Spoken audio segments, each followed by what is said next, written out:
Hello friends, ఇక్కడే సమర్పించు market set close స్వాగతం.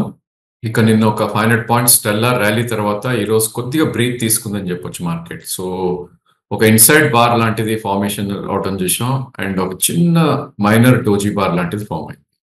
ఒక 50 పాయింట్స్ గ్యాప్ అప్ ఓపెన్ అయిన చూసాం. నిఫ్టీ మనం 24,430 దగ్గర అదే హై అండ్ ప్రాబ్లీ ఒక 130 పాయింట్స్ డిప్ అవటం చూసాం టాప్ నుంచి. సో 25,292 ఇవాళ లో రావటం చూసాం. బట్ క్లోజింగ్ వచ్చేసరికి ఆల్మోస్ట్ 24,356 దగ్గర క్లోజ్ అయింది. సో టాప్ నుంచి ఒక 70-80 పాయింట్స్ కింద క్లోజ్ అయినప్పటికీ ప్రాబ్లీ నిన్నటి హై ఏదైతే ఉందో అది బ్రీచ్ కాలేకపోయింది. సో ఆల్మోస్ట్ 25,433 నిన్నటి హై అండ్ ఇవాటి హై కూడా సిమిలర్ గానే మనం చూస్తున్నాం. సో గుడ్ థింగ్ ఇక్కడ ఏంటంటే కనుక ఇండియా వోలటాలిటీ ఇండెక్స్ అనేది కొద్దిగా తగ్గటం చూసాం. జనరల్లీ ఏంటంటే 500 పాయింట్స్ పెరిగినాక కొద్దిగా ఫియర్ అనేది వస్తుంది మార్కెట్లో. బట్ ఆ ఫియర్ ఎక్కడా కూడా మనకి కనపడలేదు. సో దీన్ని బట్టి మనకు అర్థమైంది ఏంటి అంటే కనుక ఈవెన్ 500 పాయింట్స్ పెరిగినప్పటికీ అంత ఫియర్ మార్కెట్లో లేదు అండ్ ప్రాబ్లీ టిప్స్ లో కొనే ప్రయత్నం చేస్తారు ఇన్వెస్టర్స్ అని ఒక ఇండికేషన్ మనకి విక్స్ ద్వారా తెలుస్తుంది. సో ఇప్పుడు 25,130 ఏదైతే నిన్న అనుకున్నాం ఒక లెవెల్ అదొక కీ సపోర్ట్ గా ఉంటుంది అండ్ 24,997 ఏదైతే 20-day మూవింగ్ యావరేజ్ ఉందో ఆ జోన్ మొత్తం డిమాండ్ జోన్ గా మనం పరిగణిస్తాం. అదర్వైజ్ ప్రాబ్లీ అప్ సైడ్ మనం చూస్తే కనుక అన్చార్టెడ్ జోన్ లో ఉంది కాబట్టి 25,600 నుంచి 25,800 దాకా వెళ్ళే ఛాన్సెస్ మనకు కనిపిస్తుంది. So all in all range clearly upward shift అవటం చూస్తున్నాం. Maybe down side of the range 25,000 అనుకోవచ్చు and up side of the range 25,600 నుంచి 25,800 అనుకోవచ్చు అండ్ ఆల్మోస్ట్ మనం మిడిల్ ఆఫ్ ద రేంజ్ లో ఇప్పుడు ట్రేడ్ అవటం చూస్తున్నాం. ఇక ఈ రోజు మనకు చూస్తుంటే కనుక బ్యాంకింగ్ అండ్ ఫైనాన్షియల్స్ లో బిగ్గెస్ట్ గెయినర్ గా నిఫ్టీలో నిలవటం చూసాం మనం. సో ప్రాబ్లీ మనకి స్టాక్స్ కనుక తీసుకుంటే కనుక నిఫ్టీలో ఏవైతే ఈరోజు పెరిగాయో వాటిల్లో మనం చూస్తే కనుక bank and Bajaj twins almost 2% పైన గెయిన్ అవటం చేసాం. దాని తర్వాత ఇండస్ ఇండ్ బ్యాంక్ కానీ ఐసిఐసిఐ యాక్సిస్ బ్యాంక్ లాంటివి పెరగటం చేసాం. ఇక నెక్స్ట్ బిగ్గెస్ట్ గెయినర్ లో మనం ఐటీ స్పేస్ గా చెప్పుకోవచ్చు. సో స్టాక్స్ లైక్ విప్రో కానీ టెక్ మహీంద్రా టీసీఎస్ ఇవన్నీ కూడా పెరగటం చేసాం. కొన్ని సెక్టర్స్ సైడ్ తీసుకుని చెప్పొచ్చు. బుల్లీ సైడ్ లో బ్రిటానియా అండ్ లీవర్ లాంటి ఎఫ్ఎంసీజీలో సైడ్ తీసుకుంటే అండ్ ప్రాబ్లీ దివీస్ లాంటి ఫార్మా అండ్ సిప్లా లాంటి స్టాక్స్ పాజిటివ్ గా ట్రేడ్ అవటం చూసాం మనం. ఇక అదర్ కోర్ సెక్టర్ ఏదైతే ఉందో సిమెంట్ అండ్ మెటల్స్ లో ఈరోజు సెకండ్ డే కొద్దిగా పాజిటివిటీ ఆర్ మేబీ బుల్లిష్నెస్ అనేది కొనసాగటం చూసాం. ఇక sector last couple of days గా ఎక్కడైతే సెల్లింగ్ కి గురైందో ఆ సెక్టర్ ఈ రోజు కూడా కొద్దిగా వీక్ గా ట్రేడ్ అవటం చూసాం. Insurance space so SBI life and HDFC life ఈ రోజు ఆల్మోస్ట్ 1.5% దాకా క్రాక్ అవటం చేసాం. దీనికి ప్రధాన కారణం మొన్న కూడా మనం డిస్కస్ చేసుకున్నాం. జిఎస్టీ కౌన్సిల్ ఏదైతే ఉందో ఇన్సూరెన్స్ ప్రీమియమ్స్ మీద ప్రాబ్లీ జిఎస్టీ తగ్గిస్తారు అని ఒక వార్త రావటం, అది తగ్గిపోవటం వల్ల ప్రాబ్లీ స్టాక్స్ లో సెల్ ఆఫ్ కి గురవటం చూసాం.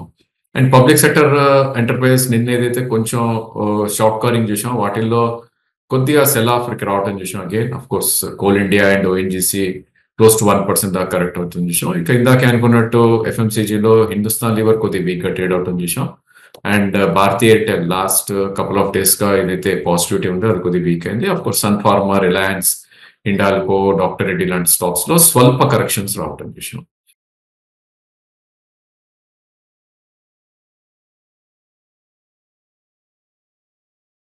ఇక bank Nifty totally Nifty out performance అని చెప్పొచ్చు. రీజన్ ఏంటి అంటే కనుక ప్రాబ్లీ ఇన్ని రోజులు అండర్ పర్ఫార్మెన్స్ ఉంది, ఈరోజు అవుట్ పర్ఫార్మెన్స్ వచ్చింది.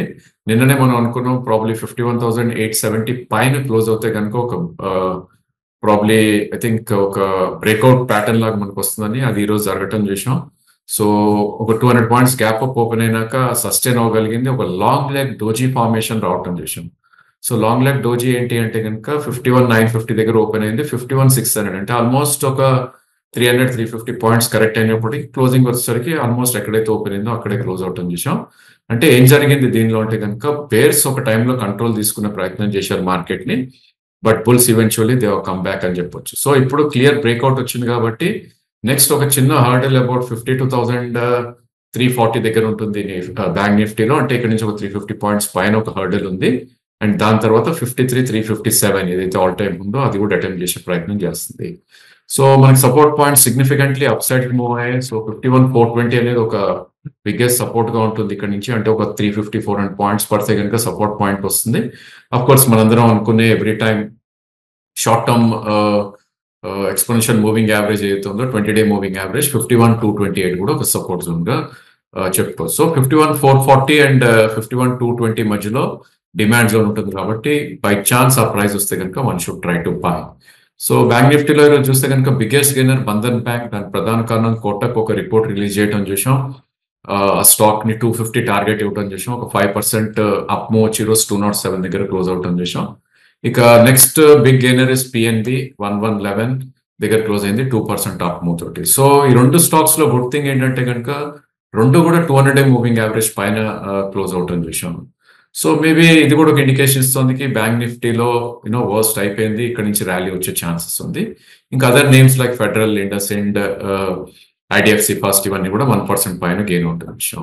ఇక ICICI bank, Kotak and HDFC స్వల్ప రియాక్ట్ అవటం చేసాం. Maybe 0.1%. It's very insignificant down side కి రావటం చూసాం. ఇక ఎఫ్ఎండో స్పేస్ లోకి మనం వెళ్ళి చూస్తే కనుక banking and financial second day ఈ రోజు కూడా ఒక మంచి అప్మోస్ రావటం చూసాం. మేబీ షార్ట్ కవరింగ్ అనొచ్చు, లేదంటే ఫ్రెష్ మనీ ఇన్ఫ్యూజ్ అవుతూ ఉండొచ్చు.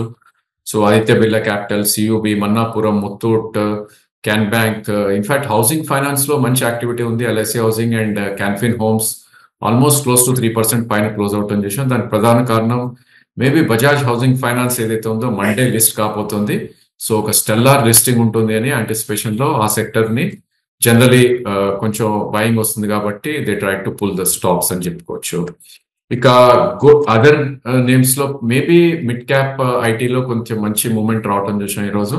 Stocks like OFSS, BSoft, Mphasis లో ఒక మంచి అప్మూవ్ రావటం చూసాం. ఇక మెటల్స్ అండ్ రియాలిటీలో కొద్దిగా షార్ట్ కవరింగ్ మనకి రావటం చూసాం last couple of days week గా. ఎన్ఎండిసి కానీ, నేషనల్ అల్యూమినియం, లేదంటే డిఎల్ఎఫ్ అండ్ ఓబ్రాయ్ లాంటి స్టాక్స్ లో. అండ్ పిఎస్యూ స్పేస్ ఏదైతే ఉందో ప్రాబ్లీ ఓవరాల్ గా కొంచెం పాజిటివ్ గానే ట్రేడ్ అవుట్ ఉంది స్టాక్స్ లైక్ బిహెచ్ఎల్ ఇలాంటివన్నీ కూడా. ఇక ఆయిల్ అండ్ గ్యాస్ లో కష్టాలు ఇంకా తీరలేదు because of the crude fall. So oil marketing companies కానీ, లేదంటే probably gas based companies like Petronet, IGL and MGL లాంటి స్టాక్స్ లో వీక్నెస్ అనేది ఎక్స్పెక్ట్ అవటం చూసాం. కొన్ని హైబీటా నేమ్స్ లో ఈరోజు కొద్దిగా సెల్ ఆఫ్ రావటం చూసాం. స్టాక్స్ లైక్ పాలీక్యాప్ కానీ, పిఎఫ్సి కానీ అండ్ అలాంటి స్టాక్స్ లో కొద్దిగా సెల్లింగ్ అనేది మనకి రావటం చూస్తున్నాం. ఇక అదర్ నేమ్స్ మనం చూస్తే కనుక పాలీక్యాప్, ఇండస్ కానీ, insurance stocks like ICICI general ఇవన్నీ కూడా కొద్దిగా వీక్ గా ట్రేడ్ అవటం చూసాం. ఇక స్టాక్స్ ఏవైతే క్యాష్ సెగ్మెంట్ లో న్యూ హైస్ వచ్చాయో వాటిలో మనం కొన్ని నేమ్స్ కనుక చూస్తే కనుక ప్రాబ్లీ న్యూ హైస్ అటెండ్ అయ్యి ఈ స్టాక్స్ అన్ని కూడా ఒక మంచి కరెక్షన్ గురైనాక మళ్ళీ ఒక న్యూ హై రావటం చూస్తున్నాం. సో ప్రాబ్లీ వీటిలో ఇంకా ర్యాలీ కొనసాగే ఛాన్సెస్ ఉంటుంది. సో టైమ్ టెక్నో, గోల్డియం కానీ, నవా కానీ, గ్రావిటీ, ఇన్ఫాక్ట్ నవా ఎవ్రీడే కాన్స్టెంట్ గా ఒక న్యూ హైస్ అనేది రావటం చూస్తాం. ఆఫ్ కోర్స్ స్వల్పంగా పెరిగినప్పటికీ కూడా. ఇక follow on buying or lows నుంచి పుల్ బ్యాక్స్ ఏవైతే వచ్చాయో అవి చూస్తే కనుక ఐబీ హౌసింగ్ కానీ, ఐఏఎఫ్ఎల్ కానీ, లేదంటే లిండే ఇండియా కానీ, మోంటో కార్లో, కాబ్రాక్స్ లిమిటెడ్స్ ఇవన్నీ కూడా కొద్దిగా బిట్వీన్ 6 to 7% కూడా అప్ మూవ్ అవుతుంది చూసాం. ఇక వీక్ అయిన స్టాక్ లో నారాయణ హృదయ ఈరోజు ఒక 4.5% డౌన్ టేక్ రావటం చూసాం. సో ప్రాబ్లీ హాస్పిటల్ స్టాక్స్ లో కొద్దిగా బయింగ్ ఉన్నప్పటికీ ఈ స్టాక్ లో గోల్డ్మెన్ సాక్స్ వాళ్ళు డౌన్వర్డ్ టార్గెట్ ఇస్తూ ఒక రిపోర్ట్ రిలీజ్ చేశారు. ప్రాబ్లీ దానివల్ల ఒక 4% కరెక్ట్ అయింది. ఇక స్టాక్స్ ఏవైతే లాస్ట్ కపుల్ ఆఫ్ డేస్ గా పెరుగుతున్నాయో ఐ థింక్ జూబ్లియంట్ ఇండస్ట్రీస్ కానీ, జొమాటో కానీ, అదానీ పవర్, ఎన్ఐటి, శివాల్కి, పిపిఎల్ ఫార్మా, ఎలెక్స్ కెమికల్ వీటన్నిటిలో కూడా స్వల్పంగా ప్రాఫిట్స్ అనేది మనకి బుక్ అవటం చూస్తున్నాం.